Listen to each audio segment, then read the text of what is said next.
And welcome to the lecture biology. यानी कि हम आपके लिए लेकर आए हैं बायोलॉजी के लेक्चर्स। और हम कौन है? हम हैं Mamta Sharma from team competition and we have the chapter number 8 with us, that is how do organisms reproduce. तो देखते हैं बच्चों, आपका ये जो CBSE का चैप्टर 8 है which will help you in your NTSC also. तो थोड़ा ध्यान से, थोड़ा डिटेल में और थोड़े तरीके से पढ़ते हैं chapter how do organisms reproduce और देखते हैं कि क्या है इस चैप्टर के अंदर। तो इस चैप्टर के अंदर बहुत इंपॉर्टेंट चीज़ें हैं, इन द सेंस कुछ ऐसे कॉन्सेप्ट्स हैं जो आपके लिए बिल्कुल नए हैं, बिल्कुल पहली बार ही आप सुन रहे होंगे इन चीज़ों को। तो be very careful with those things, got it. तो वो मैं आपको डिटेल में समझा दूंगी, उसकी टेंशन लेने की आपको कोई ज़रूरत नहीं है। उस टेंशन लेने के लिए हम हैं, आप बस जैसा सिखा रहे हैं वैसा पढ़ो, गॉट इट। तो है कुछ नए कॉन्सेप्ट्स, थोड़ा मैं समझाऊंगी, और कुछ पहले भी पढ़े हुए जो चीज़ें हैं वो भी हैं आपके इस चैप्टर में। तो दोनों को मिलाते हैं और बनाते हैं एक नया लेक्चर और पढ़ते हैं how do organisms reproduce. Very important chapter, once again I am telling you क्योंकि कोर्सेज डिलीट हुए थे, लेकिन ये चैप्टर डिलीशन होने के बावजूद डिलीट नहीं किया गया था। सोचो आप, डिलीट नहीं किया गया है सिलेक्टेड में से, यानी कितना इंपॉर्टेंट है। चलो, ये तो हो गया चैप्टर की इंपॉर्टेंस। चैप्टर में हम क्या पढ़ने वाले हैं? चैप्टर में हम पढ़ने वाले हैं कि ऑर्गेनिजम्स रिप्रोड्यूस कैसे करते हैं। तो उसके लिए सबसे पहले मैं आपको लिखवाती हूँ रिप्रोडक्शन का definition. So what is reproduction? Reproduction, it is a process by which organisms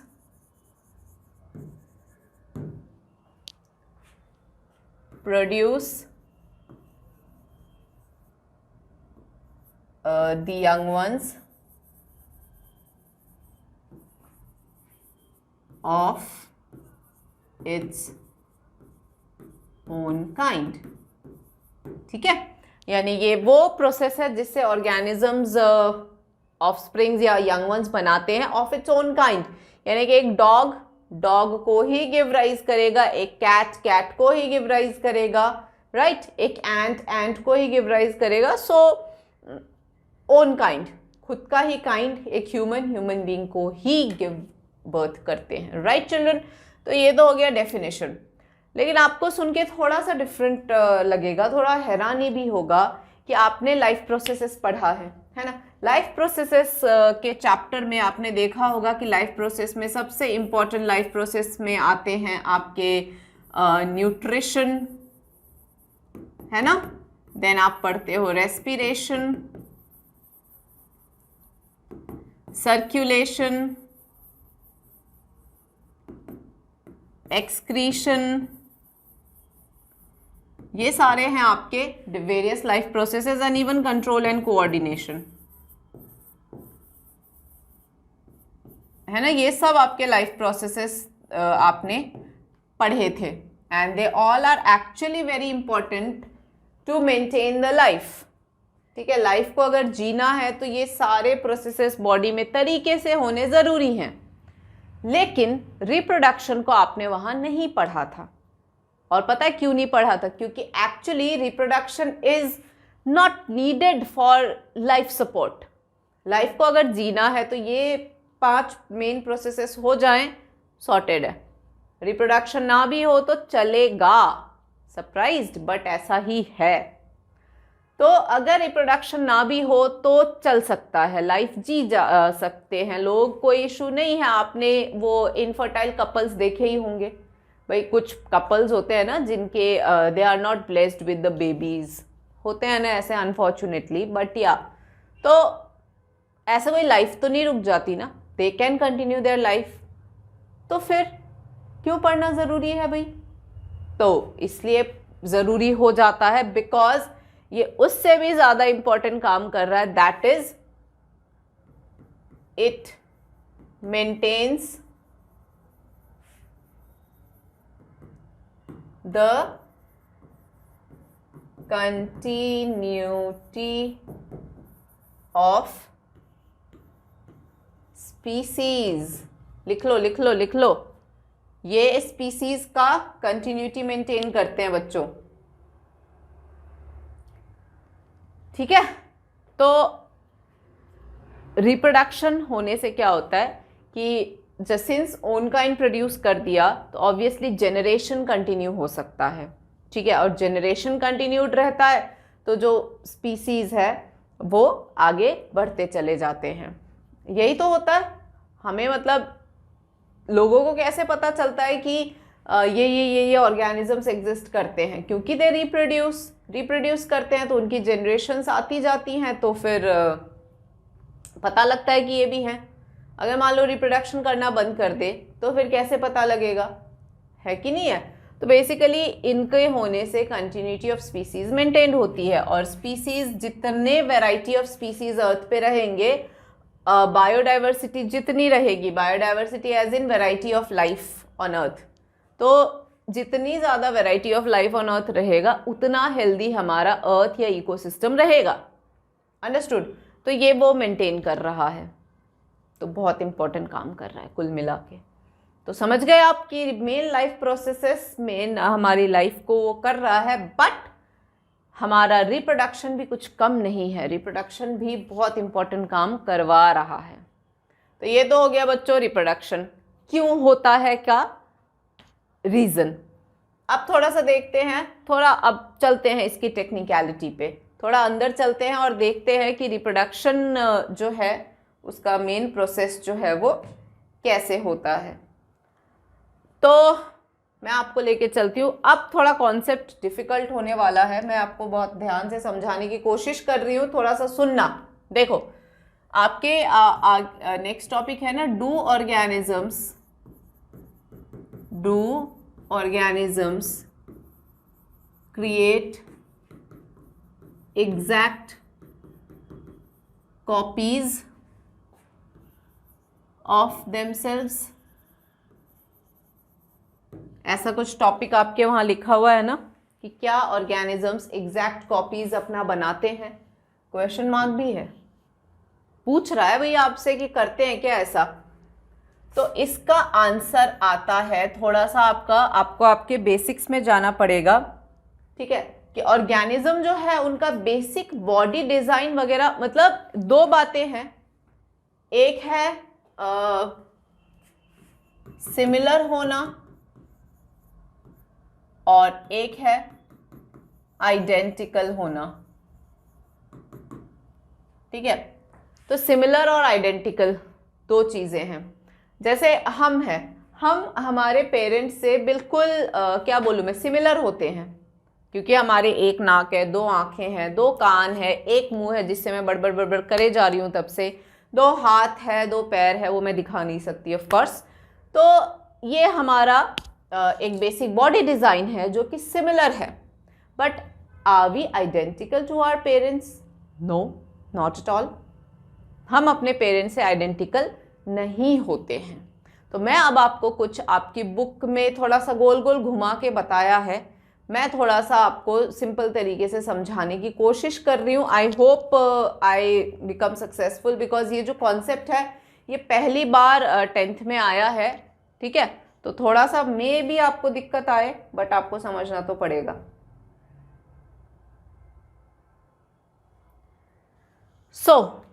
आपने कभी वो देखा है एक बिल्डिंग को, मल्टी स्टोरी बिल्डिंग जो बन रहा होता है, उसका आगे आपने देखा होगा कि उसके वो जो फ्यूचर में होने वाला है उसकी ऑलरेडी एक ब्लूप्रिंट जो है वो बना के सामने डिस्प्ले में लगा देते हैं कि it is gonna be future like this.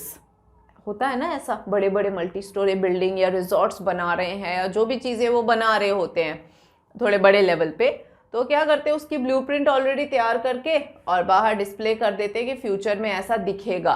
या पेपर में भी ऐड वैड आते रहते हैं तो उसमें भी बताते हैं ना, घर विला जो उनको सेल करना होता है, तो वो तो बेसिकली अंडर कंस्ट्रक्शन होता है, बट वो लोग क्या करते हैं, अंडर कंस्ट्रक्शन चल रहा होता है लेकिन वो कैसा दिखेगा उसका पहले से वो तैयार करके डिस्प्ले कर देते हैं कि भाई ऐसे दिखने वाला है।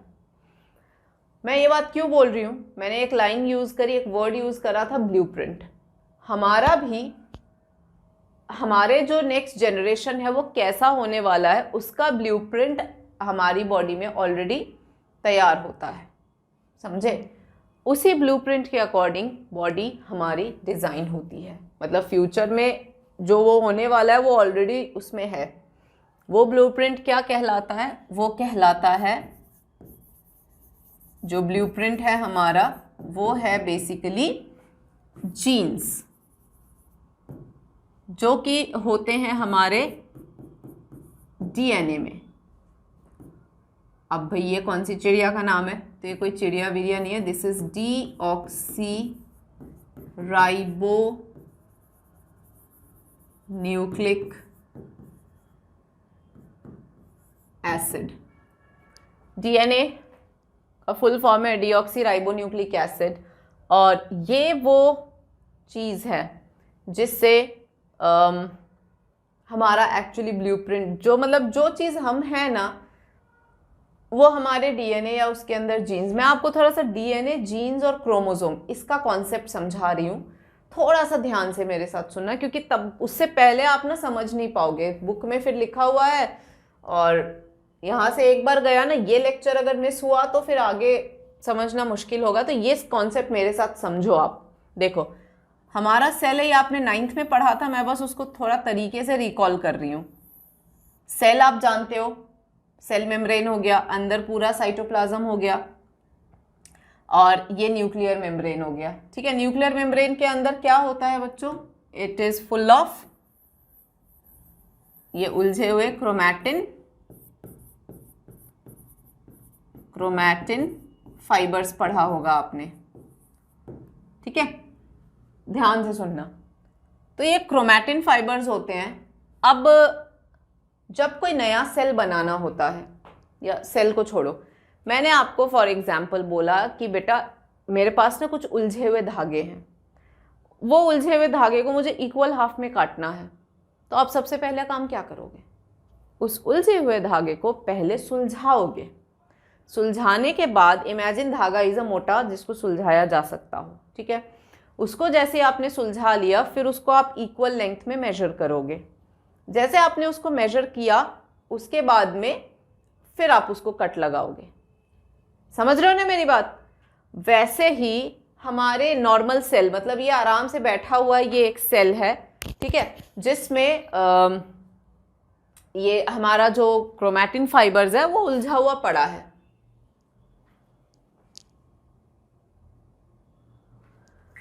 तो ये उलझा हुआ पड़ा है। अब इसको मतलब सेल को डिवाइड करना है। अब सडनली ये हुआ कि सेल को डिवाइड करना है, तो सेल डिवाइड करना है तो कॉन्सेप्ट तो वही आ गया, ये भी उलझा हुआ है। अब इक्वल हाफ में कैसे डिवाइड करेंगे हम?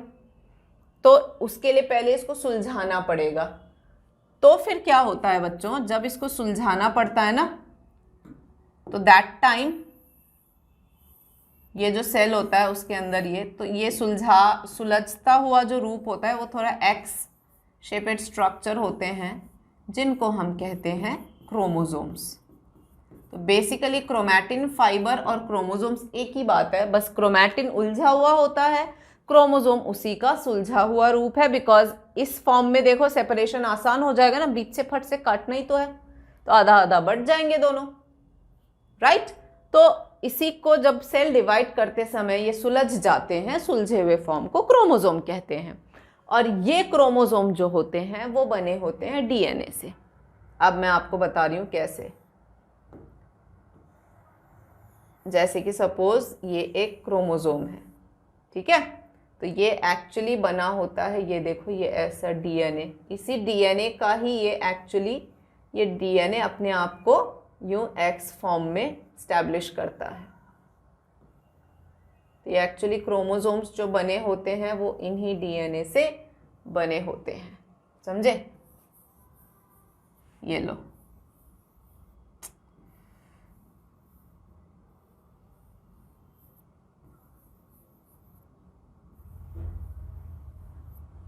इस तरीके से।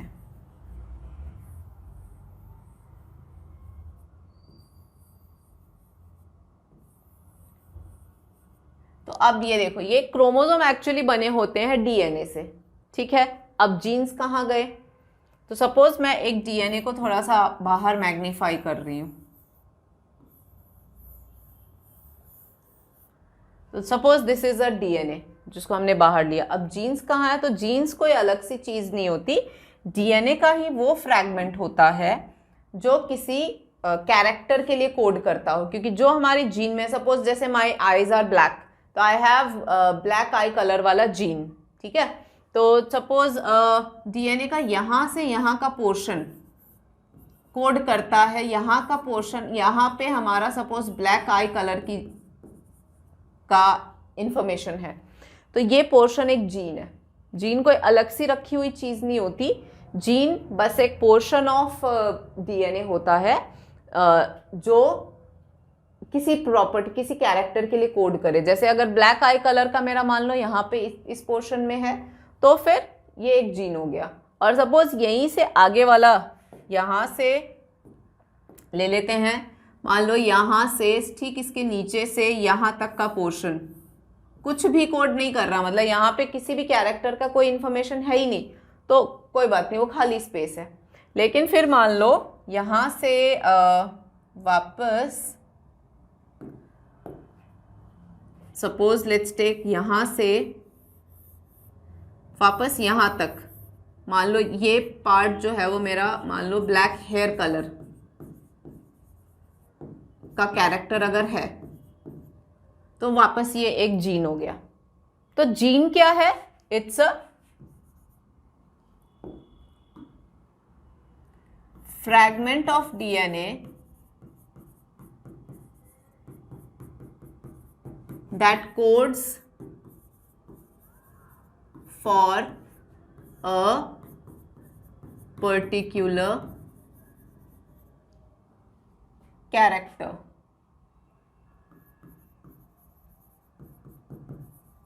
ठीक है, तो जीन्स क्या है? They are fragment, portion of DNA जो एक पर्टिकुलर कैरेक्टर के लिए कोड करता हो।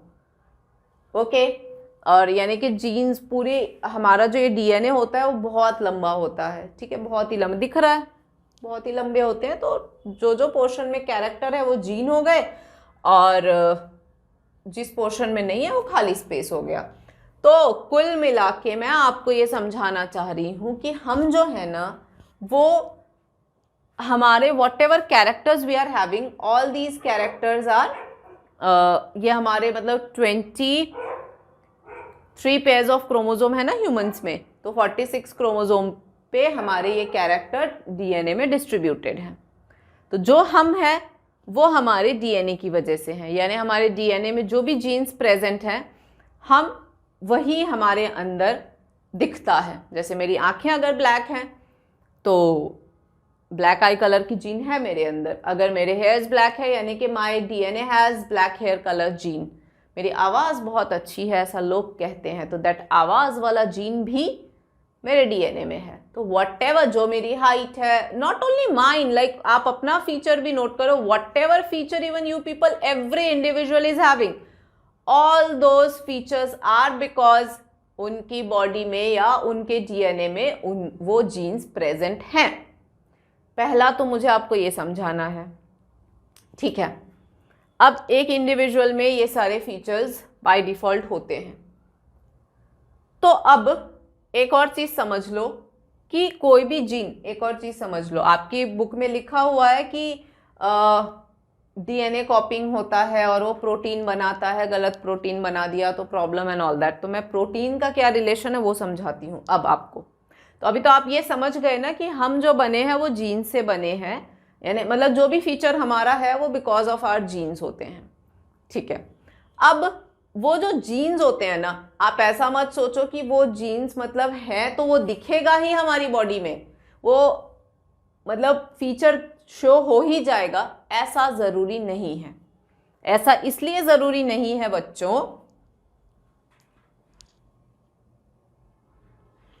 ऐसा इसलिए ज़रूरी नहीं है बिकॉज जीन्स जो होते हैं वो तभी दिखेंगे हमारी बॉडी में व्हेन दे मेक प्रोटीन्स, ठीक है। मतलब jeans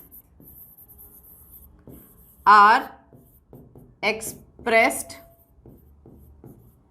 only when they make their proteins, यानी वो जीन्स तभी हमारी बॉडी में दिखेंगे, आपको ही पता चलेगा अच्छा मेरे अंदर ये जीन है। कैसे? जब वो प्रोटीन बना देंगे, और प्रोटीन बनेगा तो एक्सप्रेस तब दिखेगा।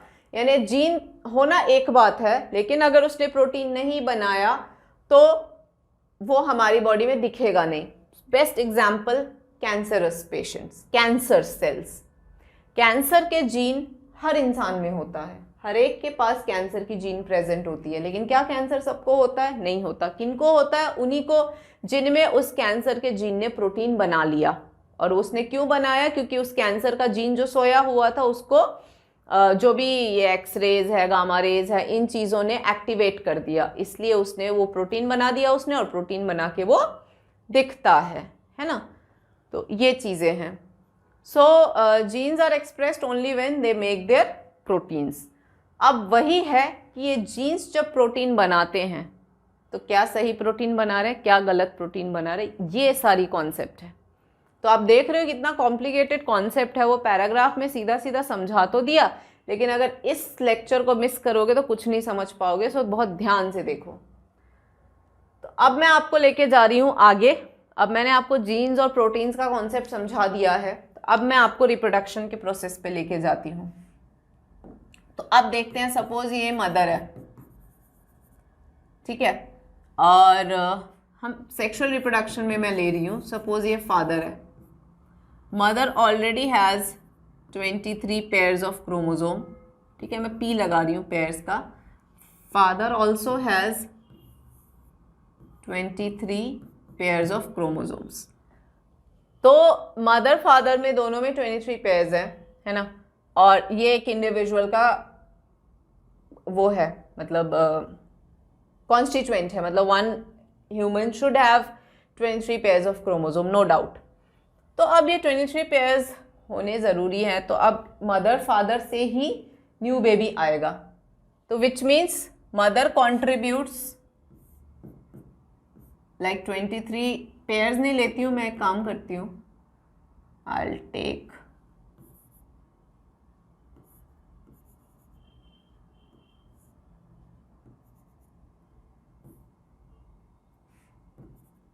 ठीक है, I will take numbers 46 and 46। तो अब मदर से आए 23 और इवन फादर से भी आए 23, और फिर जो बेबी होगा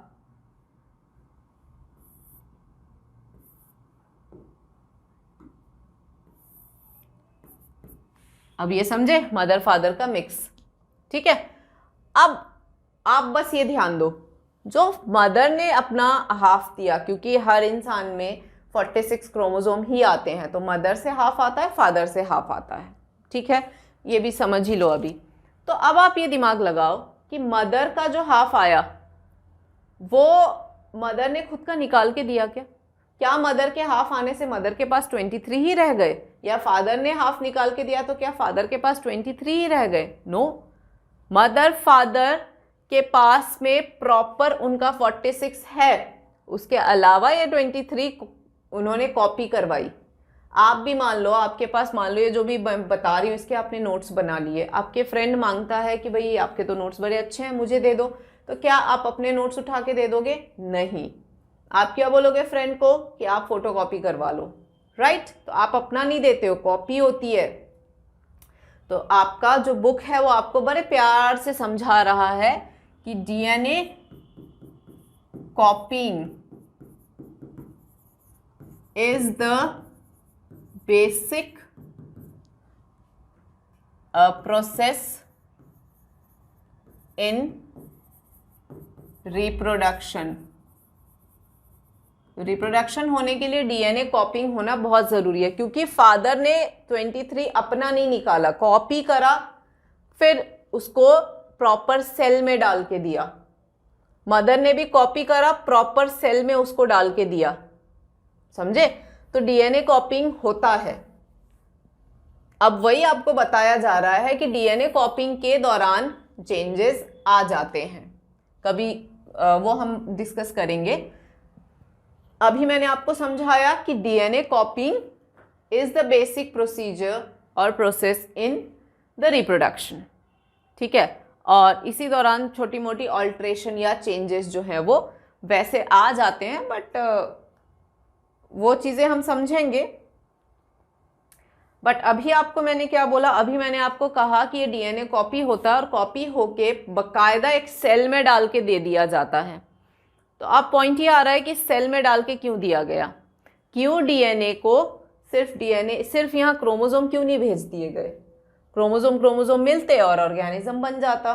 तो बेटा क्रोमोसोम इंडिविजुअल सरवाइव कर सकता तो सेल के अंदर क्यों रहता? समझ रहे हो? आप लोग जैसे मदर फादर ने आपको गिव बर्थ दिया, आप एज एन इंडिविजुअल दुनिया में आए, लेकिन मदर फादर क्या आ गए दुनिया में, ठीक है, छोड़ देते हैं क्या? नहीं ना, क्योंकि ऑब्वियसली आप बच्चे हो, मतलब you can't survive without your parents. अभी क्या, कभी नहीं छोड़ते हम, क्योंकि हम पेरेंट्स के साथ ही रहते हैं, हम उनको छोड़ के हमारे से नहीं सर्वाइवल होता। तो जो क्रोमोसोम्स होते हैं उनका तो पूरा सर्वाइवल, मतलब ये नहीं कि वो नहीं कर पाते, जैसे हम चाहे तो हम रह सकते हैं अवे फ्रॉम पेरेंट्स, बट ये चाहे भी तो सेल के बाहर नहीं रह पाएंगे। क्यों? क्योंकि इनका सारा जो लाइफ है वो सेल के अंदर ही, सेल्यूलर कॉन्स्टिट्यूएंट ही इनका लाइफ संभालते हैं। तो सेल से अगर ये बाहर आ गए ना तो ये जिंदा ही नहीं बचेंगे, कहने का ये मतलब है। तो दे हैव टू बी, मतलब पहले तो कॉपी करो, कॉपी करा के फिर प्रॉपर सेल में इसको डाल के दो। तो आपकी बुक में लिखा हुआ भी है कि DNA copying is done and after that the DNA, the chromosomes, they need the cellular apparatus. So इस डीएनए को फिर कहाँ डाल के देते हैं? ये सेल्यूलर अपैरेटस, ठीक है, सेल्यूलर अपैरेटस में प्रॉपर डाल के दिया। अच्छा, अब फिर मैंने आपको कहा कि ये कॉपी होता है, दोनों में कॉपिंग हुआ। तो क्या कॉपिंग एग्जैक्ट होता है? अब जैसे आप फोटो कॉपी करवाओगे तो ऑब्वियसली वो बिल्कुल एग्जैक्ट होगा, लेकिन फिर भी कुछ तो डिफरेंस होता है ना। जैसे कि ओरिजिनल जो है वो रेड इंक, ब्लू इंक, जो भी इंक से लिखा हुआ हो, फोटो कॉपी में हर चीज़ ब्लैक ही आएगी और उसका वो थोड़ा अजीब सा भी दिखता है, बस कंटेंट एग्जैक्ट होता है। तो यहाँ पर भी कॉपिंग जो होता है उसमें चेंजेस होते हैं, माइनर वेरिएशन, क्योंकि एक लाइन लिखी हुई है आपकी बुक में कि no biochemical reactions are always reliable. तो इसके हिसाब से देखें तो यानी कि बायोकेमिकल रिएक्शन यानी जो भी कॉपिंग प्रोसीजर हुआ है, कहीं ना कहीं माइनर चेंजेस होते हैं, आते हैं, ठीक है, बट ये बहुत ही ज़्यादा नेग्लिजिबल टू माइनर होते हैं। क्योंकि मेजर चेंजेस अगर कर दोगे आप, या मतलब यहाँ अगर हो गया, तो ये सेल्यूलर अपैरेटस तो पुरानी चीज़ के अकॉर्डिंग ढला हुआ है ना। नई चीज़ अगर आ जाता है कुछ भी, तो सेल ही बेचारा एडजस्ट नहीं कर पाएगा, भैया ये क्या आ गया, इसको तो हम सपोर्ट ही नहीं कर सकते। जैसे हमारा सेल फोन्स भी होते हैं, कंप्यूटर्स आजकल होते हैं, उसमें अब जैसे पुराना जो इंटरनेट एक्सप्लोरर है वो आउटडेटेड हो गया, उसको सपोर्ट आजकल हर कोई डिवाइस नहीं करता है, या फिर कोई डिवाइस होते हैं जो 5G सपोर्ट नहीं कर रहे हैं, क्योंकि वो बहुत बड़ा चेंज हो गया, उस वो डिवाइस में वो फीचर है ही नहीं कि वो इतना बड़ा चेंज हैंडल कर सके। वही चीज़ है, सेल्स जो है वो बेसिक डिफरेंसेस, माइनर चेंजेस, अगर वेरिएशंस या माइनर डिफरेंसेस हो तो हैंडल कर सकते हैं। ऑल ऑफ अ सडन बहुत बड़ा चेंज आ जाएगा तो even cell can't handle, just like the cell phones जिसमें आप 3G चलाते हो और सडनली आप चाहो कि वो सेल फोन 5G हैंडल करे तो नहीं कर पाते हैं। वैसा ही है, सेल्स में भी minor changes they can afford, major change तो बेचारे ये भी नहीं झेल सकते, समझ रहे हो? तो दे कैन अफोर्ड माइनर चेंजेस। तो यहाँ से हमने अब क्या समझा, ये जो पूरा पैराग्राफ मैंने आपको समझाया, मैंने आपको ये समझाया कि रिप्रोडक्शन के लिए डीएनए कॉपिंग होना बहुत ज़रूरी है पेरेंट्स का। कॉपिंग हमेशा 100% रिलायबल नहीं होता, माइनर चेंजेस होते हैं। होने के बाद में जो भी कॉपीज़ बनती हैं वो क्रोमोसोम्स की, वो सब प्रॉपर सेल में होके आते हैं, बिकॉज सेल के बाहर उनका सर्वाइवल डिफ़िकल्ट है, ठीक है। तो ये कुछ मेन कॉन्सेप्ट्स थे वो जो मैंने आपको समझाया है। ओके और यहाँ से हमें ये समझ आता है कि since no biochemical reactions are always reliable, तो ये हमें एक टॉपिक पे लेके जाता है जिसका नाम है वेरिएशंस, यानी जो रिप्रोडक्शन होता है उससे आता है वेरिएशन। वेरिएशन क्या है? ये variations are actually the changes that take place during reproduction. तो वेरिएशंस होते हैं, वेरिएशंस से क्या होता है? चेंजेस होते हैं, ठीक है। अब वेरिएशंस आना एक अच्छी बात होती है, आपका टॉपिक भी है आगे द इम्पोर्टेंस ऑफ वेरिएशन। तो वेरिएशन ऑलवेज जस्ट एक लाइन याद रखना, variations it helps in survival of an organism, और इसमें आप लिख सकते हो कि दे गिव सर्वाइवल एडवांटेज, ठीक है। ये सर्वाइवल एडवांटेज देते हैं, मतलब कि जब वेरिएशंस आते हैं ना बच्चों, तो क्या होता है कि जैसे फॉर एग्जांपल ऑल आउट में पहले आप जो, अगर आप 10 साल पहले की ऑल आउट देखोगे तो 10 साल पहले ऑल आउट बहुत ही, आप पता नहीं पैदा भी हुए थे नहीं हुए थे, आई डोंट रिमेंबर, 10 में तो अभी हो ही, बट इफ़ यू रिमेंबर पहले ऑल आउट बिल्कुल छोटा सा गोल सा बिल्कुल बेसिक ऑल आउट आता था।